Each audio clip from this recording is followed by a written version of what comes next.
Hello, guys, and welcome to another episode of The Film Angle. My name is Chris. And I'm Alex.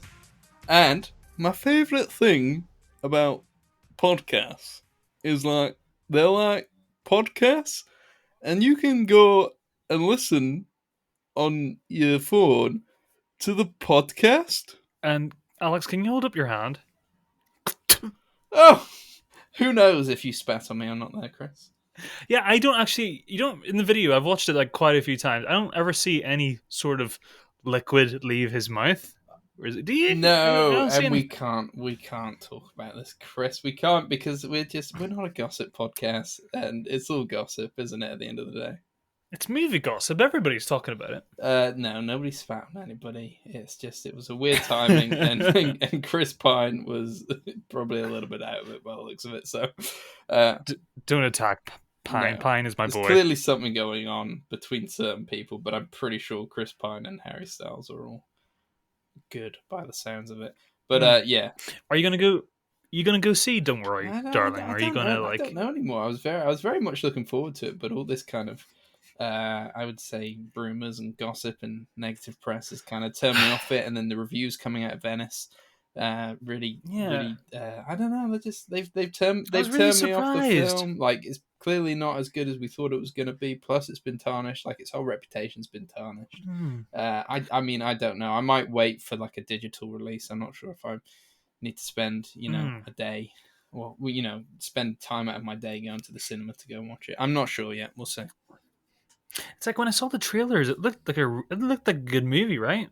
Like Harry says, it looked like a movie you go to see in the theater. His favorite thing about the movie is that it is like a movie. Yeah, I hate movies where you watch them and you're like, oh, I just want to watch this on a phone. Like, this is not like a theater movie.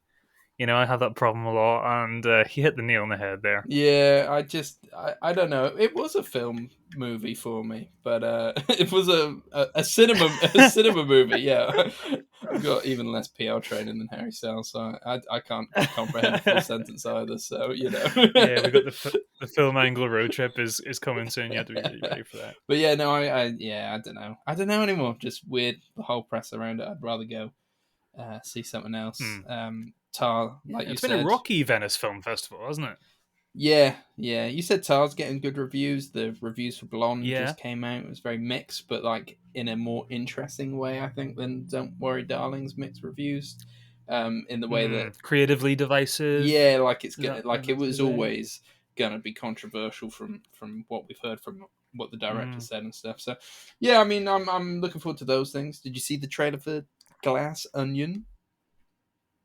Oh no, is that dropped now? Is it? It has. That looks like a Knives Out film. Doesn't really give much away, but obviously, I'm up for that. Glorious cast. Of course. But yeah, I don't know. End of the. Is it related to Knives Out in terms of like, is it a sequel, or is it just like a new? Is it kind of like the Poirot thing where it's like it's got Daniel Craig again, but he's doing like he's in a different sleuth. I think it's that. I think he's the Poirot. He's the, Ben. Is it Benoit Blanc? Benoit Blanc. Yes. He's kind of like your detective who comes in, the same as Poirot, but also kind of a homaging, half parodying. He's going for something. He's doing this like real like Louisiana drawl sort of thing. It's definitely working. A donut hole shaped donut hole inside. He's so good. Yeah, no, it was good that they took that character and brought him forward, because he was probably my favorite thing about Knives Out. So really looking forward to seeing like the continuing adventures of his character. Yeah, it's a shame we won't see Chris Evans' jumpers coming back though. Yeah, no, Chris Evans was brilliant. He was also very funny and very menacing, and he does that very well. We saw that in The Grey Man last month, although maybe not like everybody's favorite movie. I still think he was very fun in that, and it's good to see Chris doing things that are a little bit like not his typical Captain America thing. I think he's quite good at lending his hand to anything he puts his mind to. It's true, but it's mainly the jumper I was sad that wasn't returning, not Chris Evans himself. Oh, sorry. Yeah, that's a good It's jumper. That's such a a good good jumper. I'd buy jumper. that It might jumper. make a cameo, maybe. Yeah, I want to win that jumper in a competition. Hmm. I bet it's expensive. Anyway, Yes, we didn't come here to talk about uh, Harry Styles and the Venice Film Festival, but it was interesting. although a part of me would like to, A whole episode dedicated to the rumors circulating or about the or "Don't Worry, Darling" set. or one more thing. Sorry, I'm culting us in our tracks here, but Brendan Fraser crying at the standing ovation. It was like one of the most wholesome things you'll ever see. Yeah, that's true. That's true. It's yeah, there's a lot of love for that guy out there, and he was Deservedly. blacklisted from Hollywood after speaking out about sexual assault, a sexual assault that happened to him by a producer. And you just think like crazy.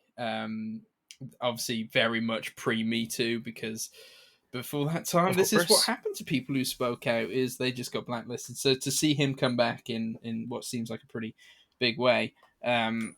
Is quite exciting. It would be In a mad wheel for of a any way. studio to maybe completely destroy a film that had him starring in it whilst he's got all this love right now. Warner Brothers.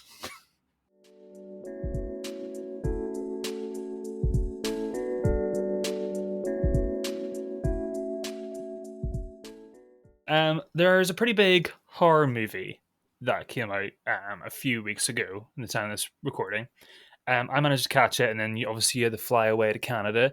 And since you've been back, you've managed to catch up with it, and it's of course Jordan Peele's Nope, which is his third outing as a major director, Mhm. and kind of a trilogy. Would we say these three are now? They're kind of a piece Similar, maybe in in tone, yeah, like they're all your kind of horror thrillers to an extent with something more with going a hint of on, hint of humor. humor, because but in a way that's very natural humor from Jordan Peele. Yes, yeah, Just yeah, I guess they're thematically linked in a way. Um, but yeah, I mean, potentially this is just his style. So who knows if it's a trilogy of such just yet? It, kind of traditional Spielbergian type filmmaking meets contemporary, which is a really sweet spot for where we are as people as a film loving sort of world at the minute. It's kind of what I look for from movies. I like when old hands meet new hands, and he's kind of the perfect amalgamation of that. yeah, he almost seems like a bit of a sci-fi Hitchcock. And I know a lot of people are saying let Jordan Peele just be his own thing. You don't need to compare him to other directors. But if you were to compare him to other directors, he's a master of cinematic tension in these films. So Oh, in such a short span of his career as well. exactly, I if there was any director I'd compare him to right now, it would be Hitchcock, and it's quite a I don't know, it's quite a high standard to go. Yeah, I didn't think of it that way, but there is a little bit of that. Like what Hitchcock used to do so well, and whenever I was a kid and I watched something like The Birds, was the whole disorientating feeling you would get from a Hitchcock movie, where the first like 30 minutes of The Birds is just kind of like a nice movie about a woman moving out of the suburbs and going shopping and doing little things, and then it completely flips its head.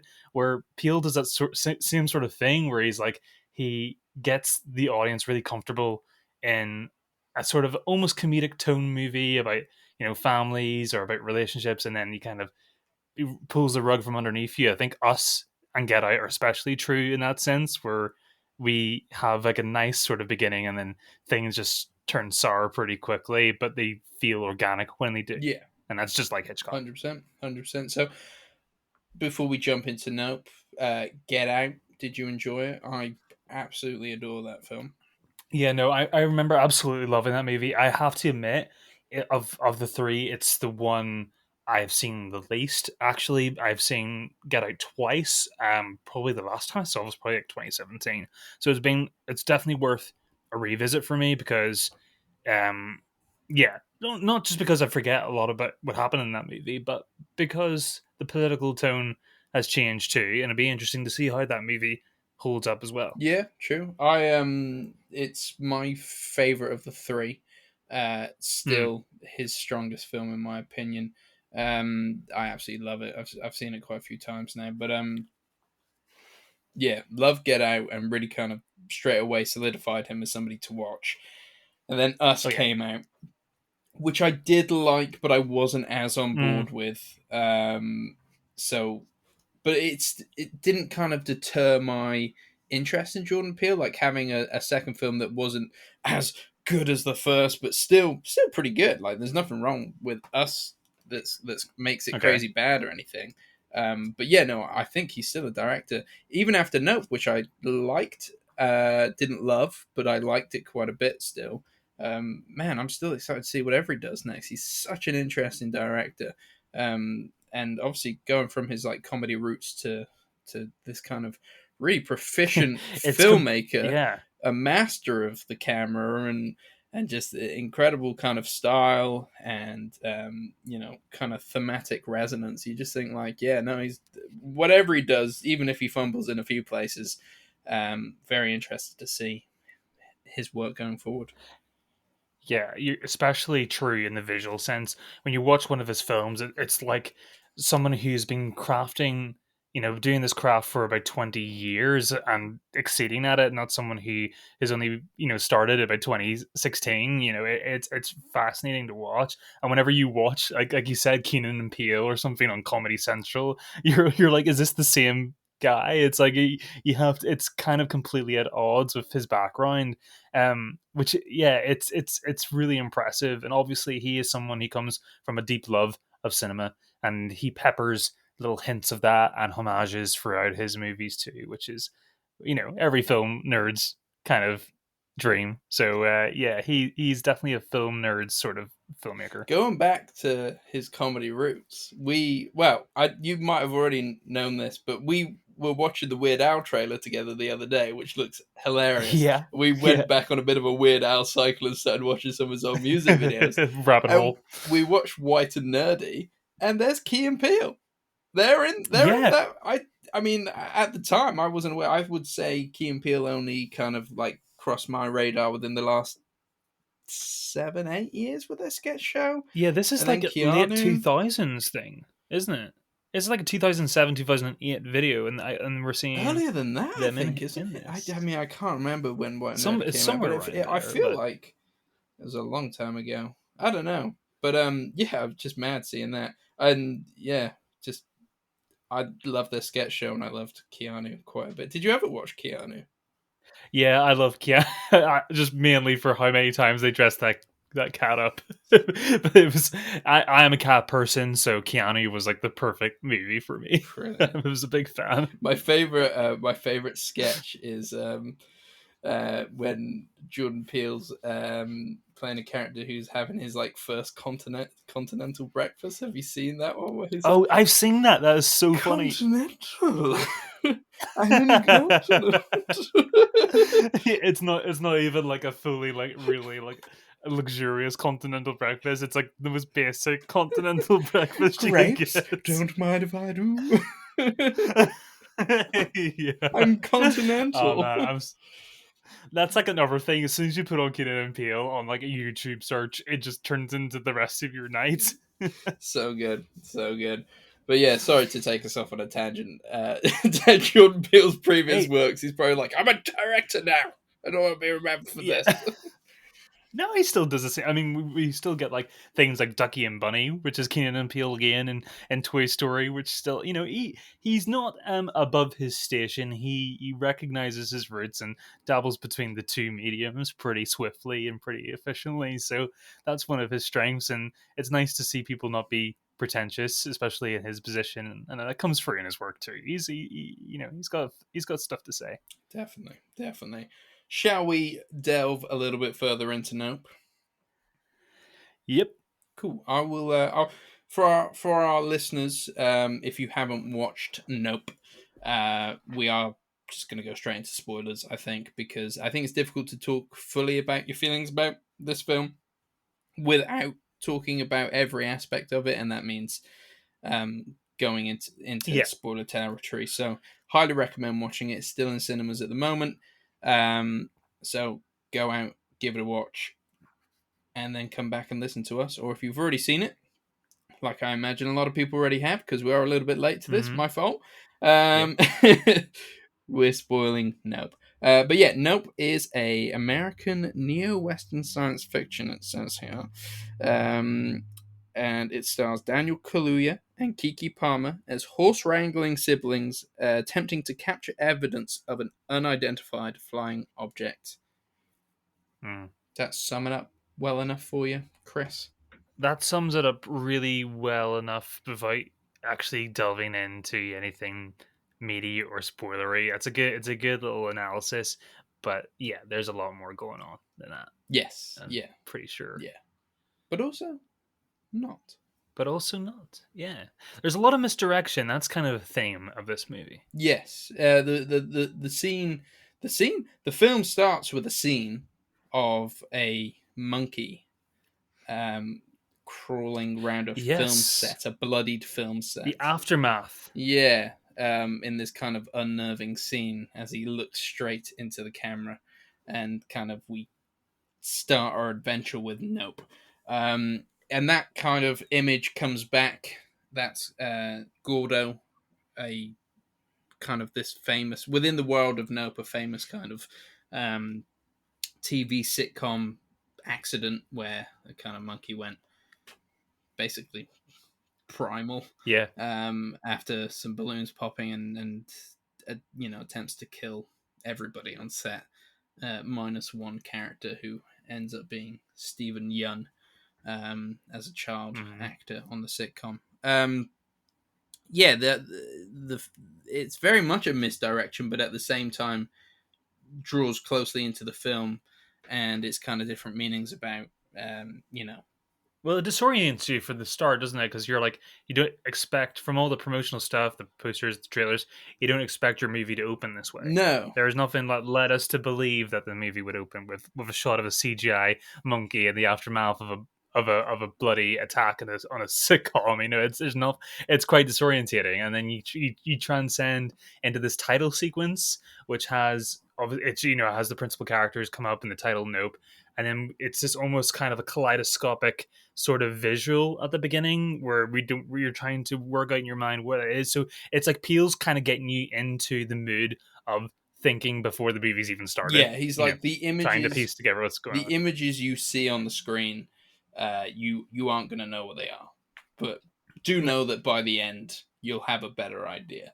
And I guess that promise is kind of fulfilled. The film does kind of work into itself. I'm sure there'll be some people who dislike the Gordo story plot because it doesn't add anything to the main storyline, but kind of more. Yeah. I don't know how to say it, like bigs up the themes instead. It's more about kind of that Mm, treatment of yeah. animals and It's how different people mhm. react to different things. You have Which we'll get yeah, into. which we'll get into. Daniel Kaluuya's character is a horse wrangler, and he is basically a horse trainer for horses on film sets, and he's very kind of respectful of that position and respectful of the animals and Hmm. stuff like that. And Stephen Young's character, as you find out later, he's had this traumatic experience with Gordo, the ape, and he was the only one who was kind of like left untouched by the ape, and that almost gives him a bit of a Hmm. an ego boost in the way that he treats untamable animals, maybe, Yeah. as we find out later. Yeah, and it's good to kind of explain that because it's not just like he survived by Gordo not noticing him. It's like Gordo, for a flashback, we later in the film we see that Gordo does recognize him under the table, hiding away from the massacre that's kind of going on. But him and Gordo seem to have a moment of connection where they, or at least to his eyes, it feels like a moment of connection, where him and Gordo seem to have a mutual respect. Right before Gordo is shot off screen by some enforcers who come in and steal Stephen Yeun away and take him to safety. But in that moment, Stephen Yeun seems to interpret that as a moment of connection between him and an animal he's misunderstood, and that seems to be carried on throughout his life. And he puts more importance into that than probably he should. Yeah, yeah, and obviously gives off an impression that he hasn't been affected that much by it, but as he kind of exploits the Yeah, sadness of that day. Um, and he's charismatic as and he's well. He's charismatic, kind yeah. of And then yeah when he comes across yeah another animal that could kill him, he doesn't. He treats it in as spectacle, which is a massive theme of the film, and kind of pays the consequences for thinking that he could tame it and survive it in any other way. Um, yeah it almost made me wish that that character had more screen time, because I think that his character obviously parallels Daniel Kaluuya's character, but Daniel Kaluuya gets a lot more screen time. The film is ultimately about him and his sister, and I do kind of wish that maybe they'd torn back the curtain on Stephen Young's character a little earlier, so we could see some of those kind of the parallels cross faster and kind of see yeah. the development of that character, because it's almost as if like the payoff is maybe in one scene, would you say? And then once that scene goes wrong, we kind of forget about Gordo, we forget about Stephen Young, and the rest of the film commences. I suppose retroactively you connect the dots, but if you're while you're watching the movie and the themes with Gordo and Stephen Yeun, it is a little bit harder to focus on connecting those dots thematically whenever he's not sharing as much screen time as Daniel Kaluuya. You kind of almost fully invest into his character, and then it's not until you sort of leave the cinema afterwards where you kind of everything sort of slots together. Mm. I don't know if that was the same for you. Yeah, Um, I think it was one of those films where I left the cinema thinking like, oh, okay, okay, that was interesting. I don't fully know everything he was going for, some but things then to you chew start on. thinking about it, you're Yeah. like, oh, okay, all right, I see what he's doing there. I almost like look back on the experience more fondly than I did after I fully finished the film. I think I came out of the film a little bit like, oh, okay, all right, Jordan Peele's Hmm. latest film's okay. Yeah, it's fine. Nothing particularly wrong with it, but I'm not particularly like um intrigued either, which I think is maybe I know what you how I mean. felt about Us, except the kind of the ending of Us lost me a little bit, and I was like, I don't know how Right. this makes sense, and it doesn't logically kind of fit in for me, and I felt maybe like a Hmm. little let down by the ending, but I also didn't feel like I didn't really leave any time to think about it afterwards either. I was like, okay, it didn't Yeah, intrigue me I agree. enough to think I about it. agree with you. The way you felt about Us is kind of how I felt about Nope, where I appreciated the themes that were going on, and whenever the dots did connect, and there was that sort of moment where everything tied together, it was interesting, but it kind of was fleeting. There's a hollowness to the resolve of Nope, and kind of what it's going for. There's not as much scope to it. I did feel like Us was a way more rewarding experience for me whenever I kind of wrap my head around what was kind of going on there. I think there was much more rich tapestry to that movie, where Nope is just a bit more of a cautionary tale. Yes, and I think as well, like Us doesn't reveal its true intentions or its true It's way fate more until the ambiguous. end, and very ambiguous. And for me, I mean, I have only watched it once, and I haven't got much interest to go back to Us. Whereas, like with It's Nope, it really does hit you around the head with this idea of like, look at what we as a society will do for spectacle, to capture the horrific images on camera, to what mm, is the extent that we will go? Will we risk our lives? Will yes, we risk our families' lives? To get an image. Um, and that was really when the TMZ reporter comes in at the end of Nope. I was like, yeah, I get it, man, I get it. And although that's like an interesting sequence, and I'm glad Kiki Palmer could jump on the motorbike and do the Akira, the yes, Akira yes. skid across the dirt. That was awesome. Um, Yeah, yeah. it creates a cool moment. I was just like, all right. I understand. I understand what we're doing here. Because like 2 minutes later, the cinematographer's like trying to get a even better image, and Di's doing it. You're like, all right, I get it, I get it. But Mm. I mean, I do like the way it's not afraid. Even though Peele is really like wrapped up in the bubble of Hollywood. It still like definitely holds a light up to its flaws and how in a bubble it is and exploits people without knowing it's exploiting people as well as animals. And that's the sort of thing. It's just it's an attitude that Hollywood possesses, and they managed to capture that really well. Particularly whenever Kaluuya and I forget what his horse's name, but whenever they're introduced to the studio and they do like a test screening, and it's really offhand.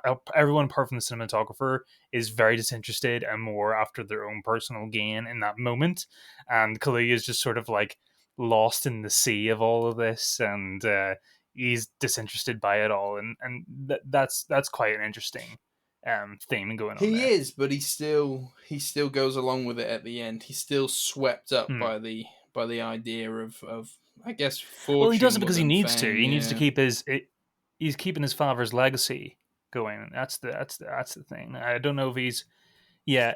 It's interesting. You can say a lot of things about the character, and I think Kaluuya plays it so well. He's so under the radar with that mm, performance that I think coming back actually it's probably a better thing that they spent more time with him than Yoon, because Yoon is so charismatic and Kaluuya is a bit more toned down. Where we need to spend a lot of time with him to kind of understand his psyche and his trauma of everything that happens at the beginning of the movie. yeah. I quite liked seeing Yeah. that performance from him. I think he's such a Oh yeah. brilliant actor, and we've seen him go big recently with his performances. And Yeah. that's not a criticism. He's incredible. But to see him go really quiet, just it was a different change of pace, and I really, really enjoyed him here. His eyes, isn't it? It's like even his eyes are so expressive, like and so they tell a thousand emotions at once. It's fascinating to watch him, even in those quiet moments of fear. He is an absolutely incredible presence on screen. How did you feel about more of a like a boring technical question here, I suppose? But like, how did you feel like the sound was when you watched it? Like, I kind of struggled to tune into some voices. Like, some sentences were like that were spoken in this movie were kind of lost on me. I don't know. I kind of thought the mixing was a little bit mumbled. I don't remember like hitting that issue too much. I definitely think due to the quiet nature of Daniel Kaluuya, his lines are Mm. quite quiet, and you have to listen to what he's saying. But I think that's more of a See, character I saw thing this than in maybe like a IMAX. sound mix. But I don't Mm. remember coming out and thinking something weird about the sound there. Like that wasn't my main issue. But then No. again, I know a lot of people had that problem with Tenet, and I also came away from Tenet being like, what was it? I don't know. Well, Yeah, that's just being a Christopher Nolan movie, I right? was like, More than I think I anything. understood everything everybody said. I don't know. I don't know. But Yeah, perhaps because I saw it in IMAX, and sometimes the audio can be a little bit, especially for spoken moments, can be a bit too loud. So maybe that's probably what that was more than an actual issue in the movie's how part. was it in Um, IMAX? yeah, Because it was interesting. Like obviously, you get the full peripheral vision of the frame there when you go see a big IMAX movie, and the moments with the the creature.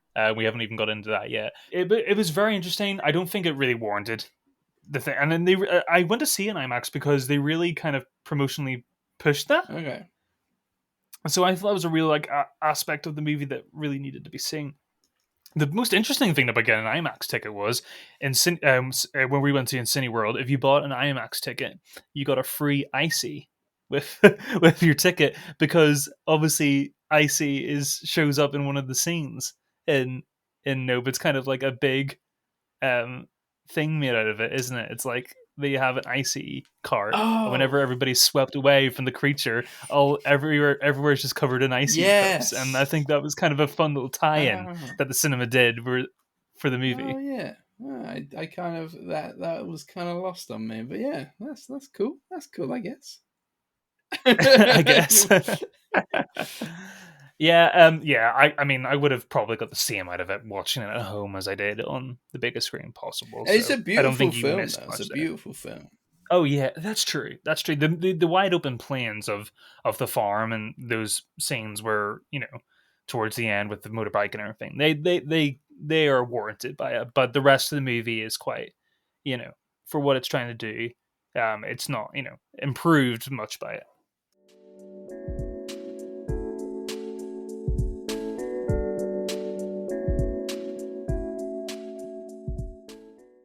So what about this creature or UFO? Sorry, I said creature because I've kind of spoiled it already. Yeah, well, we are I spoiling knew before the it. yeah before I saw the movie, I kind of spoiled it for me whenever I saw a review where somebody referred to the movie as Jaws in the sky, and that's kind of like pretty a very oversimplification, but it's kind of a perfect sort of summary of what the movie is in terms of the threat. Yeah, I mean, I probably I think I saw reviews comparing it to Jaws, but maybe I'm a bit slower and I didn't put two and two together that it would be a creature in the sky. I still thought it was a spaceship of some sort.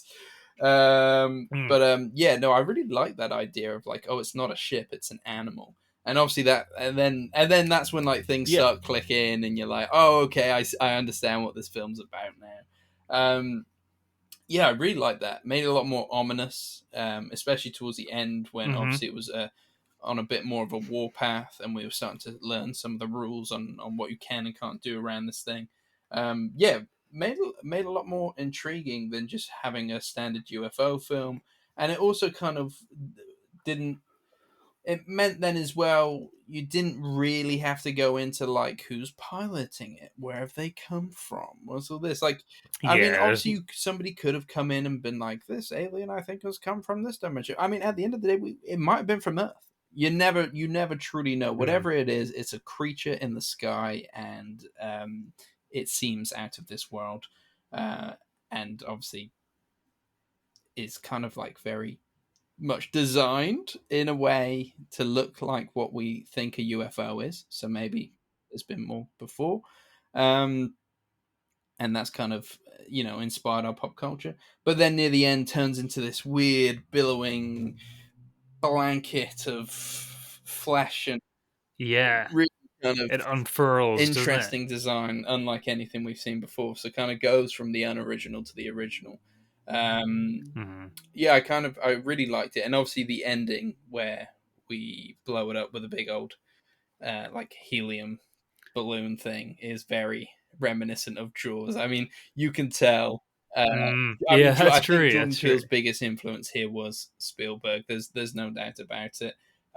Just in Mm. kind of the visual element, I don't think he kind of like for me the characters didn't have the same kind of like heart that a Spielberg kind of production No, does. Like it no, was, I that's was more invested in the story than I was characters. But yeah, no, you can tell very Spielbergian in some of his choices. yeah, that's definitely true. I was definitely waiting for a bit more of like emotional heft. I did really like the relationship between the two siblings, Kaluuya and Palmer, but I don't feel like I wasn't bowled. There was tension. I like the guy. I like the video store. No, the PC store guy. He was really cool. Yeah, He was a fun little addition to the trio, and kind of like reluctantly gets well not reluctantly, he's very eager and he gets involved with these guys, and he's sort of the tech savvy one. Because obviously they're a bit more stripped back and rural where they're from, so it's handy when you're fighting off some sort of alien species to have someone tech savvy, and this guy provides pretty good comic relief as well. It just adds a little extra dynamic. I pretty appreciated that performance. definitely, definitely. Yeah, no, he was. Yeah, it was interesting to have him come in as like comedy relief, almost like halfway through the film, just a different kind of Hmm. angle to things. Yeah, like I do think the one of my favorite scenes is probably the scene with Stephen Yeun, where the whole thing is that he has been controlling or he's been feeding this creature for quite some time.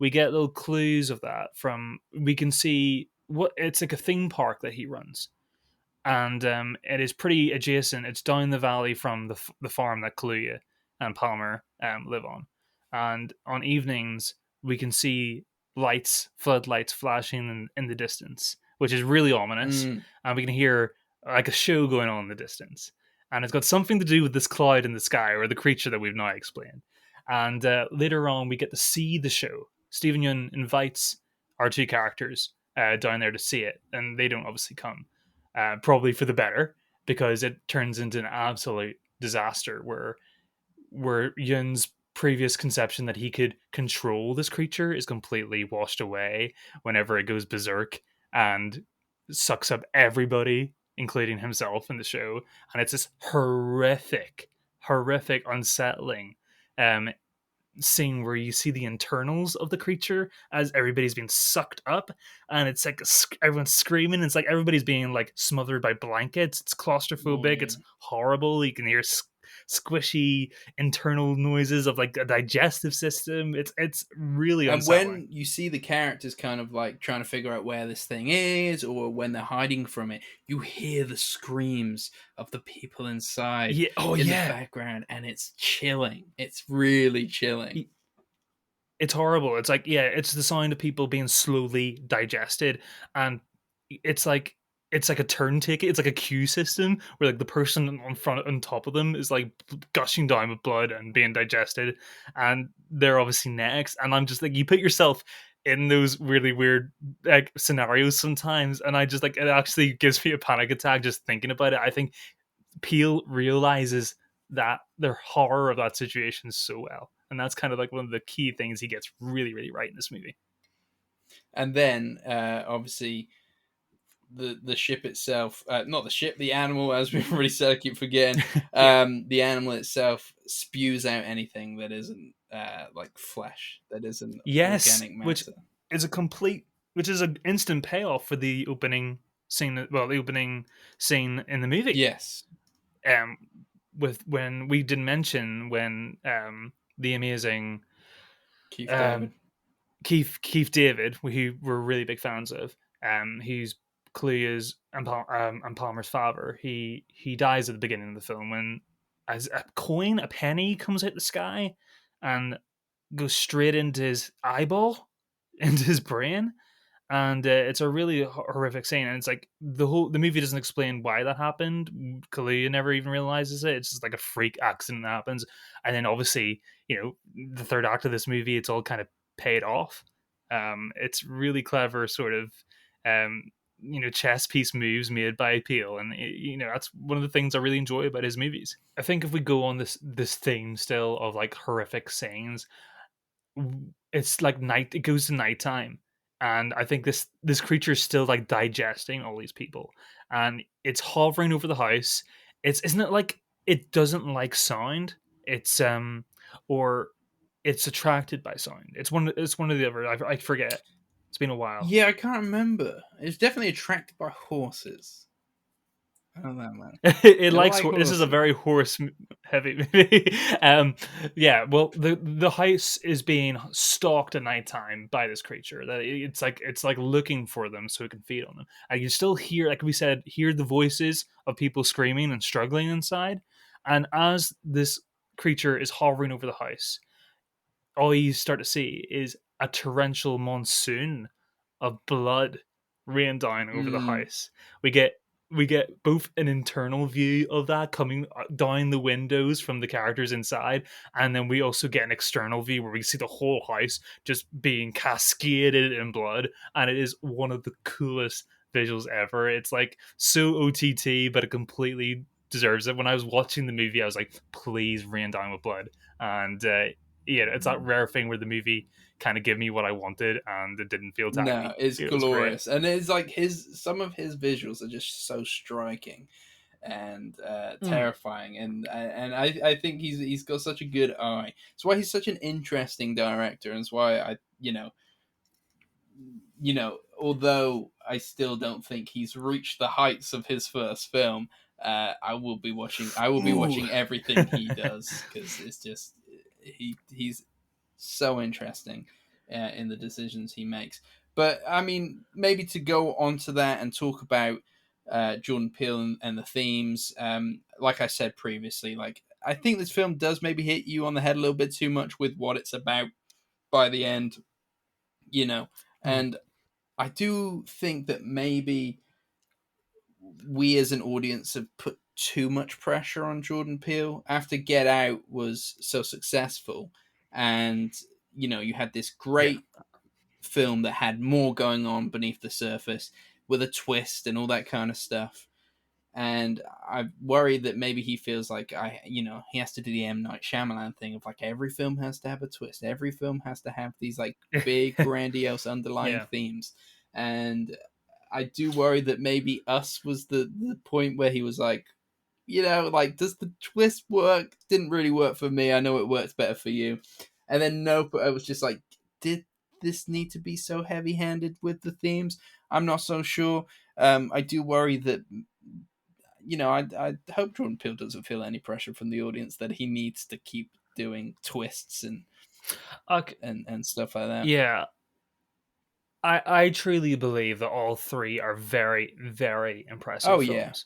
Um, one or two of them, one or two of them going into the masterpiece territory. I think Nope is probably the weaker of the three. I know you would probably say Us, but Us and Us to me is the strongest of the three. I think it really depends on the viewer. I think anybody could make an argument for either of these three films being their favorite Peele movie, and I'd be like, okay, yeah, that's absolutely yeah. fine. I You know, agree with that. I'm not shocked by your love for Us. Like even though my opinion differs, I'm like, I can see why you would like it so much. Like, it's not a bad film, and neither is Nope. They're both really, really good films. yeah, I think it just depends on where your sensibilities lie and whether he strikes a chord with you with that particular movie. But yeah, you're right. I mean, there's so many people, so many great filmmakers who hit it off the bat at the first movie, and then they can never sustain the heights of that original vision, and they're pressured by us as an audience because we're like, oh, it's like that thing with Tarantino. I think Tarantino was one of those guys he gets away with it. It's like, oh, you know his movies. You're like, right, this one's gonna be my next new favorite film, and that's a lot of pressure to put Yeah, on people. And yeah, sometimes it's fun to keep people guessing. That's why I like people like Soderbergh, who he's like, you know what, I'm just going to make a completely different movie than what I made last yeah, time, and then you don't have an expectation. Then it's more just like watching somebody explore and feel their way through their filmography. And yeah, no, I think Peele's still in that sweet spot at the minute. I think he's not big enough at the minute where everybody is flooding into the cinema and wanting a certain movie out of him. I think he could go into that territory, but he's still in that creative zone at the minute where it's just exciting to see whatever he comes out with. yeah. I think you're correct. I think we go to his films knowing whatever he delivers is going to be interesting, and it's Mm, definitely not going to be a half-hearted, cash in.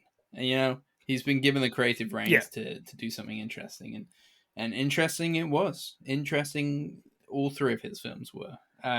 yeah, and I look forward to seeing his next. Definitely. Do we know what he's doing next? I haven't looked into his IMDb page or anything. He could well be working on something, but no, not on the top of As my head. long as it's his own stuff, like, he's a director. I don't want to be sucked up by the big franchise machine. You make a few good films, and they're like, "Hey, want to come make a superhero film?" And it's just like, no, leave Jordan Yeah, Peele to make his mm, own stuff. I could definitely see Marvel knocking on his door. He is definitely like in their wheelhouse. Like he is the sort of filmmaker they would He's approach. definitely a nerd. And he Like, there's no doubt about it. Oh yeah, yeah. It's like I like to think he's too intelligent and too thoughtful and self-aware of the industry, indicative by the movies that he makes, that he would fall into that territory. But then we get people like Barry Jenkins, who we're big fans of too, and we know that his next is it still The Lion King 2 is his next movie. Yeah. And it's like that could be he knows it could be Eat My Words, that could be a very good film, and I always want a movie to be good, but it's disappointing whenever someone who is so talented puts all their eggs into a basket where I think it's creatively beneath them. um Well, I feel with, like, Barry Jenkins, obviously, like, Jordan Peele has this legacy of a TV show and stuff like that. I feel like he maybe has made enough money and is now making money from his films as a very critically acclaimed director. Barry mhm. Jenkins maybe just needed some money to make a house. He's obviously had very critically acclaimed films, but I'm not sure they've been, like, box office That's smash true. hits like Get Out, and I think Get Out No, and Us made quite a bit of money. Barry Jenkins just needs a it's house. not Let it's him not a let name your friends let will him know. take the Disney money. Let him make Lion King. A lot of directors go on the one for them, one for me, don't they? And hopefully this it's is the only it, one for them that Barry Jenkins does. it's And I true. hope, It is true though. I was going to say, I hope Peele never does a one for them. I hope he always does a one for me. Yeah, yeah, yeah, definitely. I mean, but I think you're right. He's in a position where he can sort of make his own decisions, and Jenkins probably is a little bit more surrendered to the Hollywood machine. But I think Ryan Johnson was a big example of like sometimes that's not a risk worth taking though. Even though we both think that the Last Jedi, and sorry for probably 90% of people listening will probably hate us instantly for this, but we love Last Jedi and we think it's one of the stronger of all the Star Wars movies actually. Easily. But the yeah, and Ryan Johnson before that he was working on Knives Out, but before that he was an indie filmmaker. Mm. He worked his way up through the ranks, and Star Wars was kind of his big blank check movie, kind of his first big outing as a sort of AAA filmmaker, and it kind of backfired on him, and he's kind of coming back from that a little bit. I know he's still He's creatively making whatever he he did wants an to. interview with Empire in like the past week or so where he said he's even more proud of the Last Jedi now than he was. So I'm glad. That's just the way he is. He's such a positive I'm person. glad all the haters haven't got to him, man. In the same way they've clearly gotten to Oh, Lucasfilm, but he addressed that situation with such grace and humor and yeah. lightheartedness, and yeah, like not many people I would. just feel A bad lot of that people would. it's just gonna the hate's gonna follow me around forever. I just Jesus, when you hate parts of the fandoms that you're a part of, just like, oh my god, give it a rest. Ah, If you didn't like it, you didn't like it. yeah, yeah, that became a real domino effect where like it was just became a real sheep thing where people were just like, oh, I'm supposed to hate this thing. Oh, I hate it too. It was more. I think it was a bit more of a social experiment more than Mm, anything. It was a weird phenomenon. yeah, it was weird. It was weird. But says something when we're still talking about it. What are we, like 4 or 5 years down the line? So final thoughts on Nope. Worth recommending to our listeners. Would you say, Chris?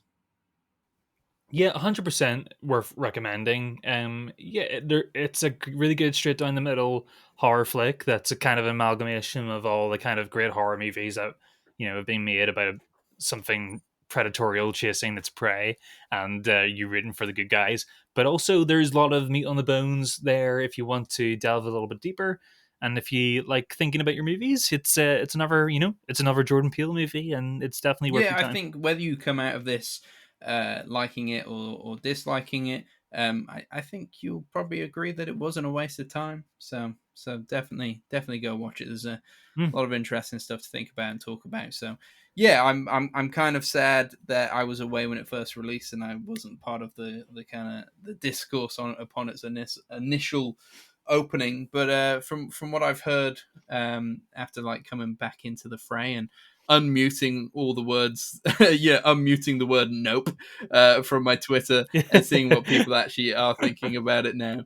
Yeah, it seems it has obviously kind of split some people, but relatively, positive for the most part, I think. So yeah, another good Yeah, film from Jordan Peele. But good, good stuff. we'll wrap it up there for today's review of Nope. And a little bit of Hollywood gossip at the start now. We'll be back with more gossip next week, guys. Yeah, we'll be back next week. Uh, Yes. Pine spits back. oh man, hopefully not. Yes, we'll be back next week. So to chat more films. So get ready for it, guys. Go and spread the word about the film angle. Like us on Instagram and share the podcast with whoever who likes films. I'm sure they'll get on with it. I would hope. But yeah, that's it for today. Have a good week, everyone. I'm Alex, And I'm Chris. and this is the Film Angle. Goodbye.